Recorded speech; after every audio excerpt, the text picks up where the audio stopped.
to this podcast of supporting English language learners within the classroom. I am your host, Navneet Khangura.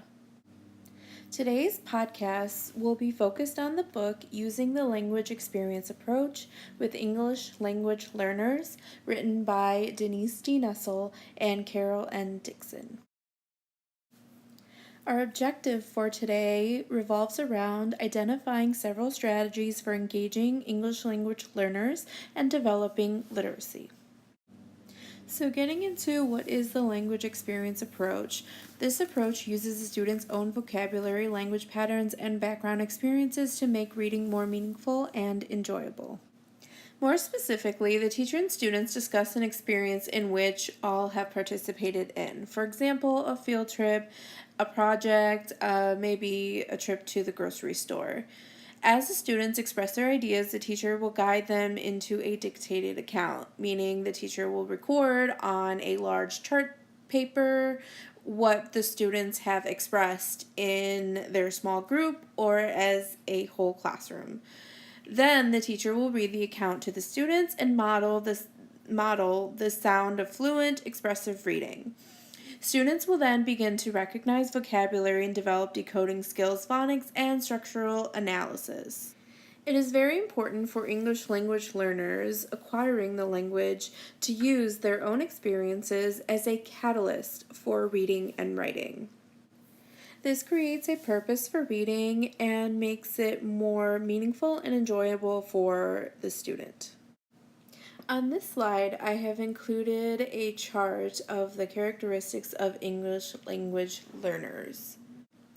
This chart gives us a visual as to how interconnected all of the characteristics are, and how all those characteristics leads to a diversity of ELs within a given population.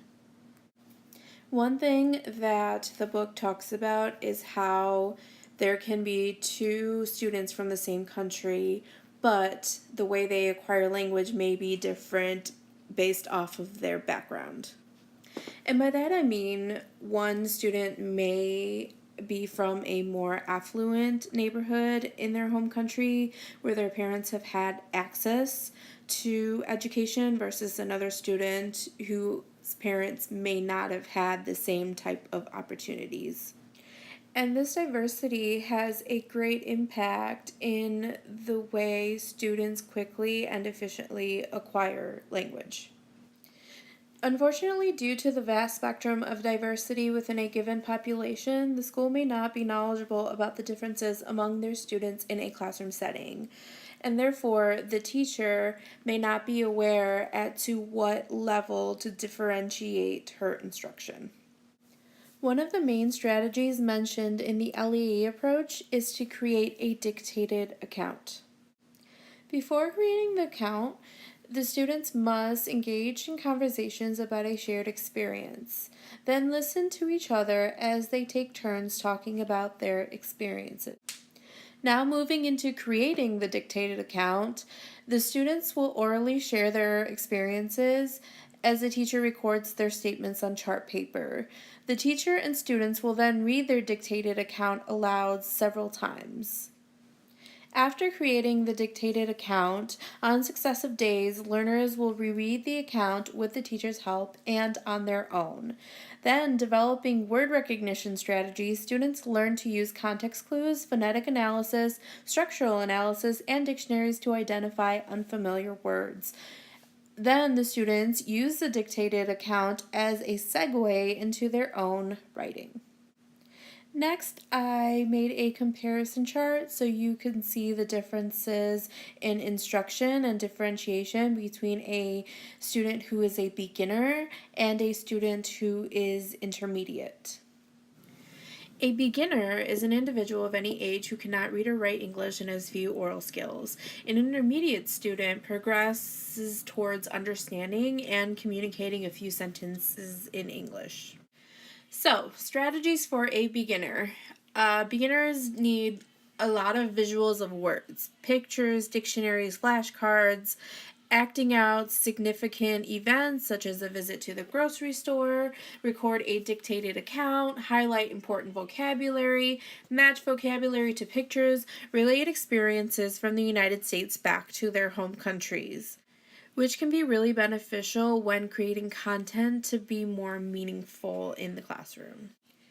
For intermediate students, one strategy that is really beneficial is pairing dictated accounts with pattern stories such as Brown Bear, Brown Bear. So for Brown Bear, Brown Bear, the story is Brown Bear, what do you see? And that is an example of a pattern story because it follows some sort of a structure or a pattern.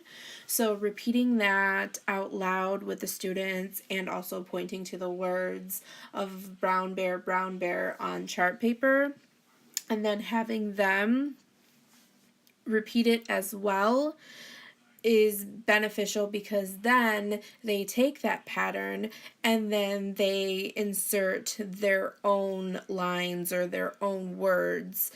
And again, it's relating content and stories to personal experiences, which again is very beneficial for English language learners. And they also learn the structure of sentences, of simple sentences, and how to construct simple sentences.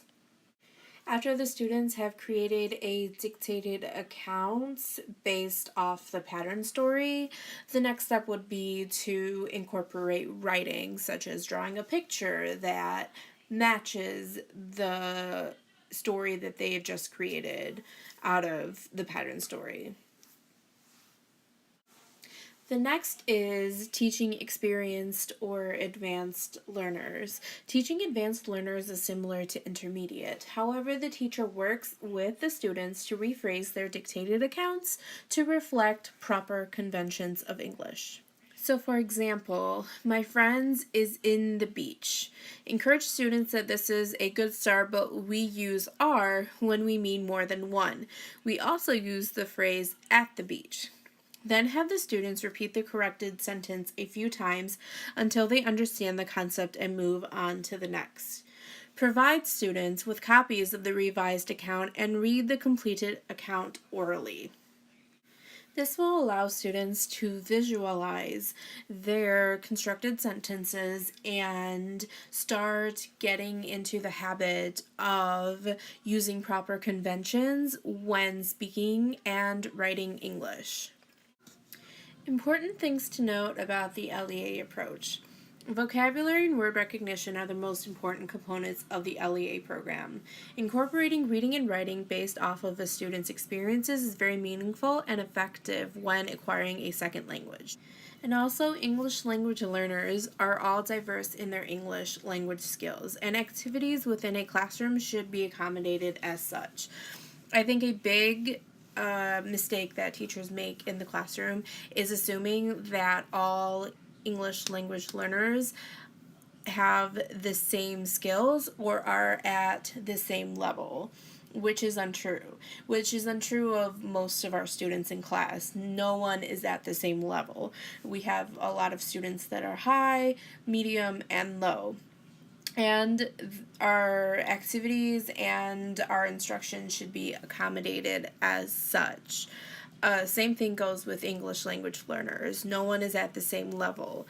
As we have learned throughout my presentation, we have some that are at the beginner stage, some at the intermediate stage, and we have more of the advanced learners.